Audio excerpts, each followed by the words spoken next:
Halo semuanya, kembali lagi di vlog kedua Hanif.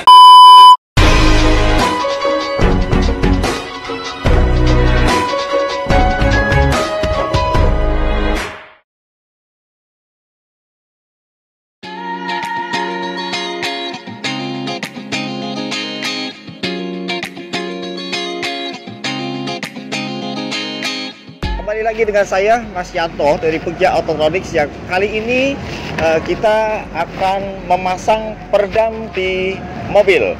Dan cuacanya juga hari ini agak sedikit mendung, jadi betul-betul teduh, dan ini sangat cocok sekali buat pasang peredam. Dan kebetulan sahabat saya yaitu Mas Ridwan Hanif akan memasang peredamnya di mobil kesayangannya dia, yaitu di mobil Hyundai Santa Fe. Bagaimana cara untuk memilih peredam yang baik untuk dipasangkan di mobil kita, dan bagaimana caranya untuk memasang peredam yang baik di mobil kita? Itu ada beberapa tips yang perlu diperhatikan. Yang pertama adalah kita harus mencari bahan peredam yang akan dipasangkan di mobil kita itu yang jangan sampai merusak dengan kesehatan kita dan tidak beracun ya, karena memang pada saat peredam nanti sudah dipasang di mobil sudah otomatis pasti ada uapnya, dan itu yang membahayakan untuk kesehatan kita. Terus yang kedua adalah kita harus memilih peredam yang bobotnya itu tidak berat. Di zaman era sekarang ini sudah banyak peredam-peredam yang bahannya itu tidak tebal tapi memiliki densitas yang baik. Jadi sejenis kayak karet sintetis, tapi dia mempunyai density yang tinggi. Setelah itu kita harus memilih peredam yang ada aluminiumnya juga gitu. Nah, tentunya untuk aluminium ini adalah untuk menahan panas ya. Nah, setelah itu baru kita pikirkan lagi untuk akustiknya. Jadi, saya akan kasih contoh. Ini ada beberapa peredam di sini, yang ini adalah 3 lapis ya. Jadi di sini ada rubber butilnya sejenis kayak karet sintetis, tapi dia sanggup meredam getaran ya dengan baik. Terus di sini ada aluminiumnya, ini buat menahan panasnya. Terus di sini ada foam akustiknya. Jadi di sini ini juga sangat bagus sekali ya. Jadi dengan satu peredam yang 3 lapis ini itu mencakup keseluruhan. Ini saya biasanya pakai ada di floornya, ada di lantai. Dan ini yang kedua ya, ini biasanya saya pasangkan di pintu. Jadi ada 2 tipe ya. Jadi ada yang aluminium, ini bedanya di aluminium sebetulnya sama karetnya, sama butilnya beda. Nah, tentunya bedanya warnanya sih. Ini warna hitam, yang ini warnanya agak putih. Tapi memang tingkat densitasnya sama ya. Nah, yang ini bahannya silver, aluminium silver, yang ini gold. Yang ini lebih tebal, makanya yang ini lebih mahal. Dan ini biasanya saya pasangkan ada di pintu. Ini namanya door trim rubber seal ya. Jadi ini sakti kalau aku bilang. Ini nanti dimasukin ke dalam karet pintu. Setelah dipasangkan kembali, nanti karetnya itu lebih berisi.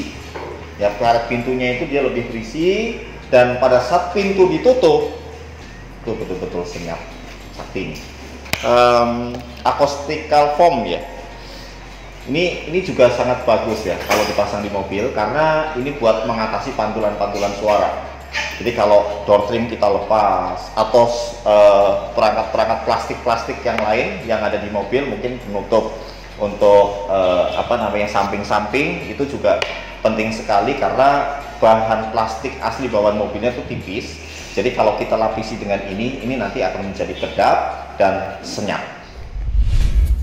Ya, berikut ini saya akan memberikan satu tips kepada semua pemirsa untuk pemasangan peredam yang benar di dalam mobil. Langkah awal adalah kita akan mulai dari decknya dulu, deck dasarnya dulu. Kita harus bongkar seluruh kursi-kursi dan bagian-bagian yang ada di mobil dengan baik ya. Hati-hati di dalam membongkar joknya, terus hati-hati juga di dalam membongkar door trim yang ada di dalam mobilnya, karena memang sangat rentan sekali. Dan kita harus tahu kira-kira kancing-kancingnya itu posisinya ada di mana. Jadi kita juga harus menggunakan alat, jangan main congkel, karena nantinya mobil tersebut itu akan menjadi lecet. Ini sangat penting sekali. Setelah kita bongkar, kita harus membersihkan dek bawahnya, karena memang pada saat kita sudah angkat karpetnya, itu bagian paling bawah, dek bawahnya itu kita harus bersihi semuanya, jangan sampai masih ada unsur-unsur minyak yang lengket di dalam dek, di permukaan dek, karena kita akan lapisi dengan peredam. Ya, yang dek paling bawah itu usahakan dengan memakai peredam yang 3 lapis. Ya, 3 lapis itu tadi adalah rubber butil tadi. Karet ya, yang bahannya karet sintetis, terus ada lagi lapisan aluminiumnya, terus ada busa foamnya. Itu sangat baik sekali kita pasangkan, dan pada saat kita memasang pun kita jangan sampai ada jeda, jadi betul-betul harus rapat. Jadi antara peredam yang satu dengan satunya lagi rapat, dan harus disesuaikan dengan lekukan-lekukannya. Karena pada saat kita bongkar mobil, permukaan bawah itu tidak rata, dia akan ada tonjolan, terus ada cekungan. Itu juga harus betul-betul klop, dan dia harus nyatu dengan deknya. Makanya bersihkan dulu permukaan yang paling bawah. Kita harus betul-betul bersih, membersihkannya, karena pada saat ada unsur minyak, nanti peredam itu tidak akan bisa nyatu dengan deknya. Itu yang paling kita harus utamakan adalah itu.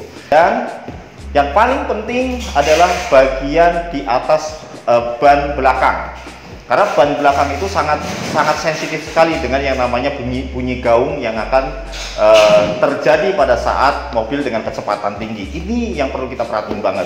Jadi yang paling belakang itu ada door trim kanan kiri, yang paling belakang, yang dinding kanan kiri itu yang ada di atas ban persis, itu harus betul-betul perhatikan. Itu tipsnya, karena fatal kita memasang di situ, percuma memasang peredam di dalam mobil.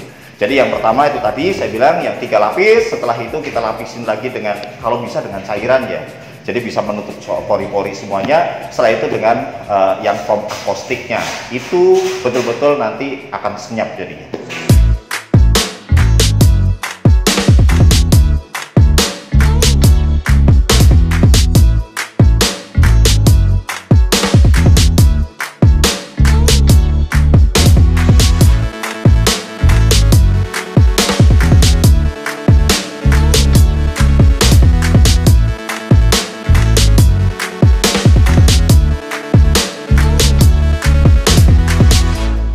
Langkah yang berikutnya adalah setelah kita memasangkan peredam bawah dengan baik dan sempurna, kita akan memasangkan kembali karpet-karpetnya, door trimnya dengan baik. Kalau nih sekali lagi ya, kalau misalnya masang atap, masang yang bagian atap kendaraan kita, itu jangan dipasangkan joknya dulu, kita pasangin atapnya dulu, gitu. Jangan sampai nanti kita udah pasangin bawahnya, terus kita sudah pasangin joknya, kita lupa, wah ternyata atapnya harus dipasang. Nah itu repot.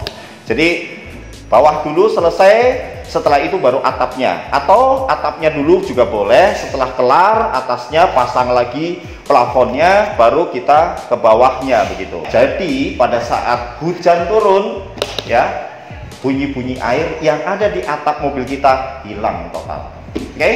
Nah setelah itu kita akan lanjut lagi ke door trim. Perhatikan pada saat kita membongkar door trim, karena pada saat kita membongkar door trim antara mobil satu dan yang lainnya itu berbeda-beda ya, karena ini sangat rentan sekali dengan yang namanya lecet-lecet itu si door trim gitu loh. Tentunya kita harus menjaga supaya door trim itu tidak lecet, kita harus hati-hati sekali. Jadi kita harus punya satu pengalaman khusus di dalam membongkar door trim setiap jenis mobil. Jadi antara mobil yang satu dengan satunya beda-beda, apalagi ketemu mobil yang jenisnya Eropa. Nah, kita sudah terbiasa membongkar itu. Jadi kita tahu celah-celahnya di mana dulu yang harus kita copot, mana dulu yang mesti kita lepas, posisi bautnya ada di sudut mana, kita sangat tahu sekali sebetulnya untuk membongkar door trim itu. Jadi tidak usah khawatir, percayakan mobil Anda ke Peugeot Autotronics untuk memasang peredam di mobil Anda. Kita jamin mobil Anda akan senyap dan Anda nyaman di dalam berkendara. Thank you.